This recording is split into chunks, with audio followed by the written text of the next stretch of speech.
मैं डॉक्टर इरशाद अली खान, सहाचार्य राजनीति विज्ञान विभाग, राजकीय बांगड़ महाविद्यालय जीतवाना में कार्यरत हूँ। आज हम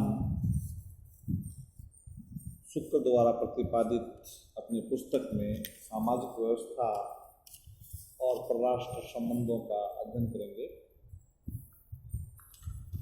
जैसा कि पूर्व में भी हमने कौटिल्य और मनु का अध्ययन किया था, जिसमें सामाजिक व्यवस्था के बारे में मनु ने अपनी पुस्तक मनुस्मृति व कौटिल्य ने अपनी पुस्तक अर्थशास्त्र में सामाजिक व्यवस्था के संदर्भ में बताया था। उसी को दृष्टिगत रखते हुए शुक्र जो पहले उसने सामाजिक व्यवस्था के बारे में अपने विचार व्यक्त किए, जिसमें सामाजिक व्यवस्था का आधार के बारे में ये कहा है कि शुक्र ने कि जो भी वर्ण और आश्रम धर्म है वो कहीं ना कहीं नैतिकता से जुड़े हुए हैं। नैतिकता का मीन्स ये हो गया कि जो जिस वर्ण में है वो कार्य करेगा, जो आश्रम में है उसी प्रकार से रहेगा, यानी उसका तथ्यात्मक वर्णन किया गया है। वर्ण जो है जिसमें ब्राह्मण, क्षत्रिय, वैश्य, शूद्र, यानी ब्राह्मणों का कार्य शिक्षण, शिक्षा, मंत्रणा इत्यादि से संबंधित है और उसका सबसे ऊपर स्थान दिया गया है। उसके नीचे क्षेत्रीय यानी शासन भी करेगा, शिक्षा प्रदान भी करेगा, आंतरिक व्यवस्था भी बनाएगा और बाहरी शिक्षा भी प्रदान करेगा, यानी बाहरी आक्रमणों से रक्षा करेगा। वैश्य जो है व्यापार, उत्पादन इत्यादि का कार्य करेगा और शूद्र जो है वो इन तीनों वर्गों यानी ब्राह्मण, क्षत्रिय, वैश्य यानी वर्णों की सेवा करेगा। इसलिए शूद्र को कमजोर माना गया है और शूद्र जो है वो नैतिकता के आधार पर नीचे माना गया है शुक्राचार्य के अनुसार।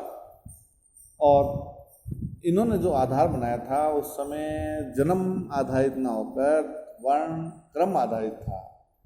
आज जो हमने उसे जाति प्रथा का नाम बना दिया है, जन्म आधारित कर दिया, वो गलत है।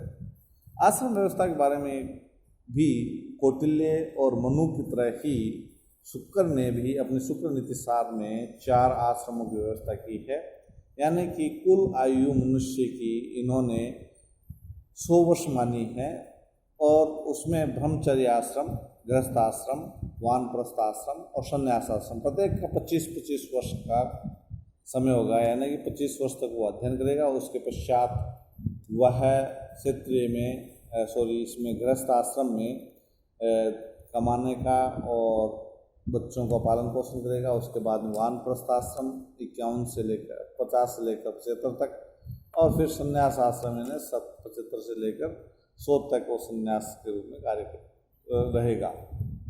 इसके पश्चात हम परराष्ट्र संबंधों का अध्ययन करते हैं शुक्र नीति सार में। जैसे मनु और कौटिल्य ने परराष्ट्र में मंडल सिद्धांत, षड्गुण्य नीति, सप्तांग सिद्धांत दिए थे, उसी प्रकार से इन्होंने भी उनका बताया है और इन्होंने राज्यों के वर्गीकरण भी किया है। इसके अलावा उपाय जैसे साम, दाम, भेद, दंड का भी इन्होंने व्याख्या की है।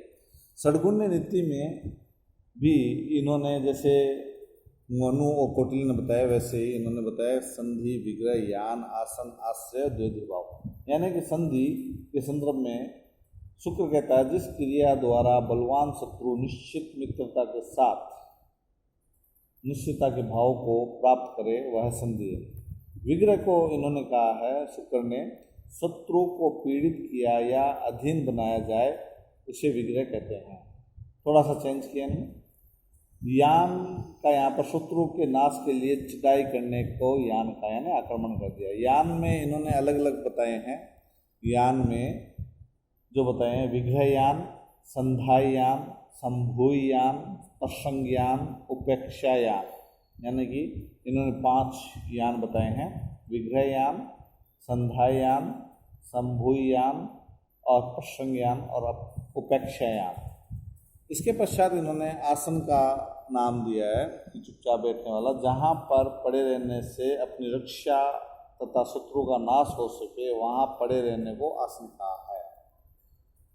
द्वैध भाव के बारे में आश्रय के बारे में कि प्रबल राज्य का आश्रय लेना चाहिए कुछ समय के लिए, जिससे कि वह फिर से शक्तिशाली हो जाए।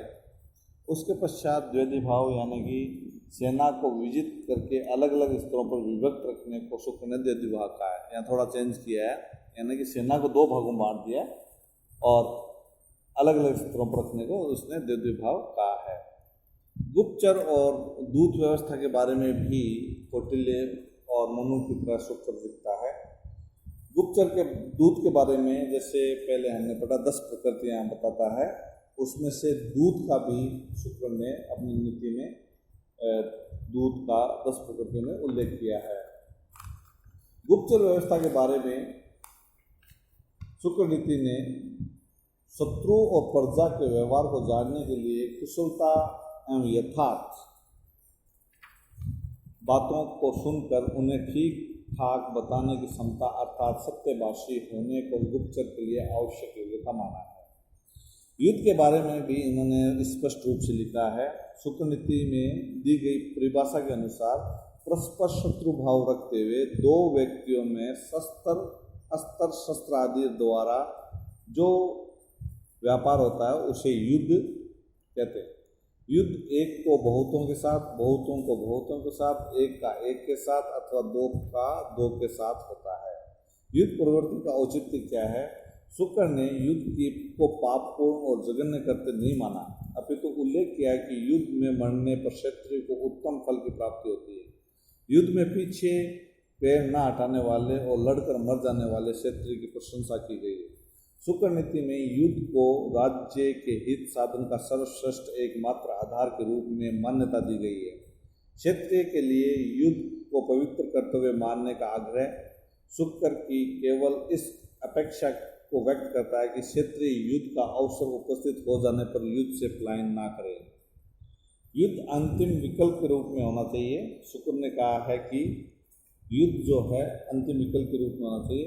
शुक्र ने राजा से अपेक्षा की है कि वह पहले शत्रु के साथ भली भांति विचार विमर्श करके समाधि उपायों संधि आदि षड्गुणों में से जो उचित हो उनका प्रयोग करे, किंतु जब प्राण संकट में हो अथवा सर्वस्वाहरण का भय उपस्थित हो जाए तब व्यवस्था में ही युद्ध करे।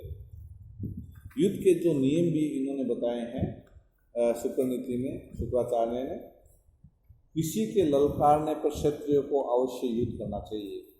आपातकाल में ब्राह्मणों को भी क्षत्रिय धर्म का अपनान लेना चाहिए। रथ छोड़कर आ गए और घर में बैठे क्षत्रिय को नहीं मारना चाहिए। युद्ध धर्म का ध्यान रखने वाले सैनिक द्वारा अपने से नीचे किसी जगह खड़े हुए विपक्षी सैनिक पर प्रहार नहीं किया जाना चाहिए।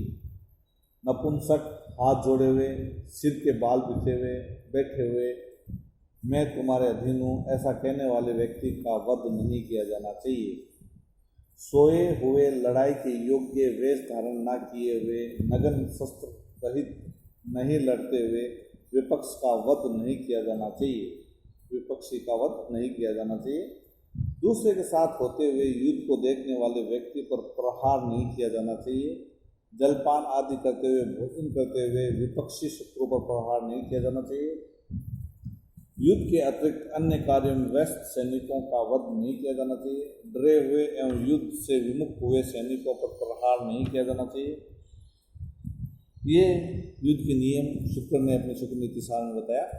इसके अलावा विजित राज्य के प्रति व्यवहार के बारे में भी शुक्र ने स्पष्ट लिखा है कि विजयी राजा से अपेक्षा की है कि वह शत्रु को जीत कर योग्यता अनुसार उससे कर ग्रहण करे और परिस्थिति के अनुसार शत्रु के राज्य के आधे अंश या संपूर्ण राज्य पर अपना आधिपत्य कर ले।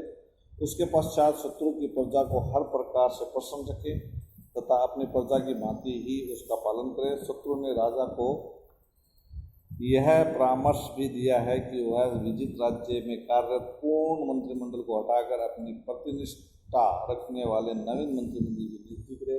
आज इतना ही। बहुत बहुत धन्यवाद।